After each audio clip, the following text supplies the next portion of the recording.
রাতে টুনিদের জঙ্গলে কোথা থেকে একটা পুদিনা রাক্ষসী চলে আসে। সে সমস্ত পাখিদেরকে একটা করে সূর্যমুখী ফুল বানিয়ে দিচ্ছিল তার গুহার সামনে। আর যদি অন্য কোনো পাখি ওই সূর্যমুখী ফুলের দানা খেতে আসে, তাকেও সে ওই সূর্যমুখী ফুল তৈরি করে দিচ্ছিল। এইভাবে দিনের পর দিন যেতে থাকলো। পাখিরা সবাই কান্নাকাটি করতে করতে সিংহ মহারাজের কাছে গেল। সিংহ মহারাজ তাদেরকে বলল তাদেরকে পরীর কাছে যেতে।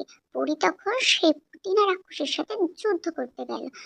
এদিকে সেই রাক্ষসী আমাদের জলপরীটাকে দিল হারিয়ে। আর তখন সেই পরীটা একটা টেডি পুতুলে পরিণত হলো।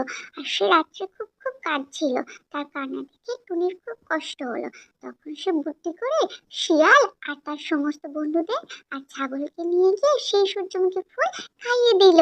আর তখন সেই রাক্ষসী মারা গেল আর জলপরী বেঁচে গেল।